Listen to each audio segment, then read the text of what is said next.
சாய்நாதனே போற்றி. வாழ்க வையகம், வாழ்க வளமுடன். அனைத்து உறவுகளுக்கும் இனிய வணக்கம். நிகழும் ஸ்ரீ மங்களகரமான குரோதி ஆண்டு ஜூலை மாதம் 17ஆம் தேதி புதன்கிழமை அன்று அனுசம் நட்சத்திரத்தில் ஏகாதசி திதியில் சுப்பிரம் நாமயோகத்தில் வணிசை கரணத்தினில் சித்த யோகம் கூடிய நன்னாளில் இந்த மகத்தான ஆடி மாதம் பிறக்கிறது. ஆடி மாதம் என்றதும் நம் நினைவுக்கு வருவது ஆடிப்பெருக்கு மட்டும்தான். ஆனால் இந்த ஆடி மாதத்தில் நிறைய சிறப்பு அம்சங்கள் உள்ளன. ஆடி செவ்வாய், ஆடி வெள்ளி, ஆடி பூரம், ஆடி அமாவாசை என வரிசையாக நிறைய தினங்கள் கொண்டாடப்படுகிறது. நிறைய சுப தினங்கள் வந்தால் கூட இந்த ஆடி மாதத்தில் யாரும் சுப நிகழ்ச்சிகளை நடத்துவதில்லை. திருமணம் மற்றும் வளைகாப்பு போன்ற சுப நிகழ்ச்சிகளை இந்த மாதத்தில் வைப்பதில்லை. புதுமண தம்பதிகளையும் இந்த மாதத்தில் பிரித்து வைப்பது உண்டு. இந்த ஆடிப்பெருக்கு திருவிழாவின் போது புதுமண தம்பதிகள் புதிய மஞ்சள் கயிறுகளை மாற்றிக்கொள்வார்கள். இந்து ஜோதிடத்தின்படி ஆடி மாதம் ஒரு அசுபமான மாதமாக பார்க்கப்படுகிறது. எனவே இந்த மாதத்தில் திருமணம், சுப நிகழ்ச்சிகள், புதுமனை புகுவிழா என எந்த சுபகாரியங்களும் நடக்காது. இந்த ஆடி மாதத்தை ஒரு சூனிய மாதம் என்றும் கூறுவார்கள். ஆடி மாதத்தை ஒரு சூனிய மாதமாக பார்த்தாலும் இந்த மாதத்தில் ஏராளமான பூஜை மற்றும் விரதம் மேற்கொள்ளப்படுகிறது.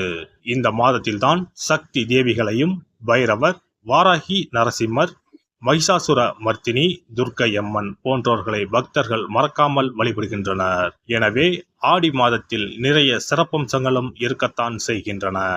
ஆடி மாத கிரக நிலை என எடுத்துக்கொண்டால் ரிஷபத்தில் குருவும் செவ்வாயும், கடகத்தில் புதன், சுக்கிரன், சூரியனும், கன்னியில் கேது பகவானும், கும்பத்தில் சனியும், மீனத்தில் ராகு பகவானும் உள்ளனர். இம்மாத கிரக பெயர்ச்சி என பார்த்தால் ஆடி மாதம் 3ஆம் தேதி புதன் பகவானும் 15ஆம் தேதி சுக்கிர பகவானும் இடப்பெயர்ச்சி ஆகின்றனர். அதைத் தொடர்ந்து 20ஆம் தேதி புதன் பகவான் வக்கிரம் அடைகிறார். ஆக புதனும் சனியும் இம்மாதம் வக்கரத்தில் சஞ்சாரம் செய்கின்றனர். இந்த கிரக அமைப்பினால் உங்கள் வாழ்வில் உண்டாகும் சுப மற்றும் அசுப பலன்கள் என்ன என்பதனை பற்றி காண்போம்.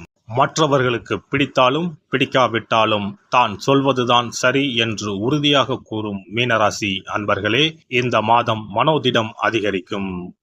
பயன் தரும் காரியங்களில் ஈடுபடுவீர்கள். செல்வம் சேரும். வாகனம் வாங்க எடுத்த முயற்சிகள் கைகூடும். பயணங்கள் மூலம் ஆதாயம் கிடைக்கும். தொழில் வியாபாரத்தில் இருந்த சிக்கல்கள் நீங்கி முன்னேற்றம் உண்டாகும். எதிர்பார்த்த பண உதவி கிடைக்கும். லாபம் அதிகரிக்கும். பழைய பாக்கிகள் வசூலாகும். வியாபாரத்தில் இருந்த இடையூறுகள் நீங்கும். வியாபார வளர்ச்சி பற்றிய சிந்தனை எழும். அரசாங்கத்தில் எதிர்பார்த்த உதவிகள் கிடைக்கும். உத்தியோகத்தில் இருப்பவர்களுக்கு பதவி உயர்வு, சம்பள உயர்வு உண்டாகும். வேலைப்பளு குறையும். திடீர் நெருக்கடிகள் ஏற்படலாம். எச்சரிக்கையாக இருப்பது நல்லது. பயனற்ற பயணங்கள் உண்டாகலாம். குடும்பத்தில் மகிழ்ச்சியான சூழ்நிலை காணப்படும். உறவினர்கள் மத்தியில் மதிப்பு கூடும். கணவன் மனைவிக்கு இடையே நெருக்கம் உண்டாகும். பிள்ளைகளின் செயல்கள் சந்தோஷத்தை தரும். வீட்டிற்கு தேவையான பொருட்களை வாங்கி மகிழ்வீர்கள். எண்ணியபடி செயல்களை செய்து காரிய வெற்றி காண்பீர்கள். நண்பர்கள் மூலம் உதவிகள் கிடைக்கும். ஆன்மீக பணிகளில் ஈடுபாடு அதிகரிக்கும். விரும்பிய பொருட்களை வாங்கி மகிழ்வீர்கள். திருமண முயற்சிகளில் சாதகமான பலன் கிடைக்கும். பெண்களை பொறுத்தவரை மனதில் துணிச்சல் அதிகரிக்கும். திட்டமிட்டபடி செயலாற்றி காரிய அனுகூலம் பெறுவீர்கள். கலைத்துறையினருக்கு தொழில் தொடர்பான நெருக்கடிகளை சந்திக்க வேண்டி வரும். புது ஒப்பந்தங்கள் தொடர்பான காரியங்கள் சாதகமாக முடியும். புதிய பொறுப்புகள் சுமையாக வரும். நிதானம் தேவை. அரசியல் துறையினருக்கு அடுத்தவர்களிடம் வாக்குவாதத்தை தவிர்ப்பது நன்மை தரும். நீண்ட தூர தகவல்கள் நல்லவையாக இருக்கும். எதிலும் நிதானம் தேவை. மாணவர்களுக்கு பாடங்களை படிப்பது வேகம் பெறும். கல்வியில் வெற்றி பெறுவீர்கள். நட்சத்திர பலன்கள். புரட்டாதி நட்சத்திரம். இந்த மாதம் குடும்பத்தில் இருப்பவர்களின் செய்கையால் மன உளைச்சல் ஏற்படலாம். பிள்ளைகளுடன் சகஜமாக பேசி வருவது நல்லது. அவர்கள் நலனில் அக்கறை காட்டுவீர்கள். உத்திரட்டாதி நட்சத்திரம். இந்த மாதம் வீண் அலைச்சலும் காரிய தாமதமும் ஏற்படலாம். மற்றவர்களுக்காக பொறுப்புகளை ஏற்பதை தவிர்ப்பது நல்லது. பெண்களிடம் பழகும் போது கவனம் தேவை. நண்பர்கள் மூலம் வீண் அலைச்சல் குறையும். நேரம் தவறி உணவு உண்ண வேண்டி இருக்கும். நினைக்கும் காரியங்கள் தள்ளி போகலாம். ரேவதி நட்சத்திரம். இந்த மாதம் சக ஊழியர்களிடம் சகஜமாக பேசி பழகுவது நல்லது. பணவரத்து அதிகமாகும், எதிர்ப்புகள் நீங்கி எதிலும் உற்சாகம் உண்டாகும். மன மகிழ்ச்சிக்காக பணம் செலவு செய்ய தயங்க மாட்டீர்கள். நண்பர்கள் சேர்க்கையும் அவர்களால் உதவியும் கிடைக்கும். விநாயகப் பெருமானை தேங்காய் உடைத்து தீபம் ஏற்றி வணங்க எல்லா கஷ்டங்களும் நீங்கும், மன நிம்மதி உண்டாகும். சிறப்பு தொகுப்பு: ஆடி மாத சிறப்புகள் மற்றும் வழிபாடு தொடர்பான சில குறிப்புகளை பற்றி காண்போம். ஆடி மாதத்தில் சிவனின் சக்தியை விட பார்வதியின் சக்தி அதிகமாக இருக்கும் என்பது ஐதீகம். ஆடி மாத அமாவாசை அன்று மறைந்த முன்னோர்களுக்கு பிதுர் கடமைகளை செய்தால் ஆண்டு முழுவதும் பித்ருக்களுக்கு கடன் கொடுத்த பலன் கிடைக்கும். ஆடி மாதம் சுக்லா தசமியில் திக் தேவதா விரதம் இருக்க வேண்டும். அன்று திக் தேவதைகளை அந்தந்த திக்குகளில் வணங்கி பூஜித்தால் நினைத்தது நடக்கும். ஆடி மாதம் சுக்லபட்ச ஏகாதசி முதல் கார்த்திகை மாதம் சுக்லபட்ச ஏகாதசி வரை மாத உபவாசம் இருப்பது குடும்பத்தில் அமைதியை ஏற்படுத்தும். ஆடி மாத செவ்வாய்க்கிழமைகளில் கோவிலில் எலுமிச்சப்பழ விளக்கு ஏற்றினால் கூடுதல் பலன்கள் கிடைக்கும். ஆனால் எலுமிச்சப்பழ விளக்குகளை ஒருபோதும் வீட்டில் ஏற்றக்கூடாது. வளர்பிறை துவாதசி நாளில் தொடங்கி கார்த்திகை மாதம் வளர்பிறை துவாதசி நாள் வரை பெண்கள் துளசி பூஜை செய்து வந்தால் நினைத்தது நடைபெறும். வீட்டில் சகல செல்வங்களும் குவியும். ஆடி மாதம் செவ்வாய் வெள்ளிக்கிழமைகளில் காமாட்சி தேவியை வணங்கினால் திருமண தடைகள் விலகி சுபம் உண்டாகும். ஆடி மாதம் முழுவதும் மீனாட்சியை வழிபட்டால் குடும்பத்தில் அமைதி ஏற்படும். ஆடி மாதம் முத்துமாரியம்மனை மனமுருக வழிபட்டால் திருஷ்டிகள் விலகிவிடும். ஆடி மாதம் சுக்ல துவாதசியில் மகா விஷ்ணுவை நினைத்து விரதம் இருந்தால் செல்வம் பெருகும். ஆடி மாதம் சுக்லபட்ச ஏகாதசி தினத்தன்று அன்னதானம் செய்தால் சகல பாக்கியங்களும் கிடைக்கும்.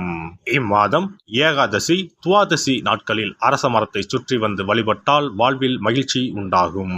ஆடி மாத வெள்ளிக்கிழமைகளில் மகாலட்சுமியை வழிபட்டால் வீட்டில் செல்வம் சேரும். இம்மாதம் ஏதாவது ஒரு வெள்ளிக்கிழமை அம்மனை ஆவாகனம் செய்து வீட்டுக்கு வரவழைத்து வழிபடுவது சிறப்பை தரும். ஆடி மாதம் குத்து விளக்கை லட்சுமியாக பாவித்து அலங்கரித்து வழிபடுதல் வேண்டும். ஆடி மாதம் அம்மனுக்கு பால் பாயசம் சர்க்கரை பொங்கல் வைத்து வணங்குதல் வேண்டும். அம்மனை வழிபடும் போது மறக்காமல் லலிதா சகஸ்ரநாமம் சொல்ல வேண்டும். இம்மாதம் வீட்டில் சிறப்பு பூஜைகள் செய்யும் போது சிறு பெண் குழந்தைகளை அம்மனாக பாவித்து உணவு கொடுத்து ரவிக்கை, சீப்பு, குங்குமச்சிமிழ், கண்ணாடி, வளையல், தாம்பூலம் கொடுக்க வேண்டும். இம்மாதம் அம்மனுக்கு சாற்றப்படும் வளையல்களை பெண்கள் அணிந்து கொண்டால் திருமண பாக்கியம், குழந்தை பாக்கியம், சகல நலன்களையும் நீங்காத செல்வத்தையும் பெறலாம். ஆடி மாத வெள்ளிக்கிழமைகளில் அதிகாலையில் எழுந்து குளித்து தூய ஆடை அணிந்து சாணத்தை பிள்ளையராக பிடித்து செவ்வரளி, செம்பருத்தி, அருகு கொண்டு சூரிய உதயத்திற்கு முன்னர் விநாயகரை பூஜிக்க வேண்டும். வாழை இலை மீது நெல்லை பரப்பி அதன் மீது கொழுக்கட்டை வைத்து விநாயகரை வழிபட செல்வம் கொளிக்கும். ஆடி பௌர்ணமி அன்று சிவபெருமானுக்கு திரட்டுப்பால் அபிஷேகம் செய்து கருப்பு பட்டாடை, 100 முத்துக்கள் கோர்த்த மணிமாலை, கரு ஊமத்தம் பூ மாலை அணிவித்து மூங்கில் அரிசி பாயாசம் படைத்து வழிபட்டால் எப்பேற்பட்ட பகையும் விலகும். பொதுவாகவே வெள்ளிக்கிழமைகள் அம்பாளுக்குரிய சிறந்த நாட்களாகும். இதனோடு அயனத்துக்குரிய சிறப்பும் சேர்வதால் ஆடி மாதத்தில் வரும் வெள்ளிக்கிழமைகள் அம்பாளுக்கு தனிச்சிறப்பு கொண்டவையாக கருதப்படுகின்றன. எல்லாம் வல்ல இறையருளால் நீங்களும் உங்கள் அன்பு குடும்பமும் உடல் நலம், நீலாயுள், நிறை செல்வம், உயர் புகழ், மெய்ஞானம் ஓங்கி வாழ்க வளமுடன்.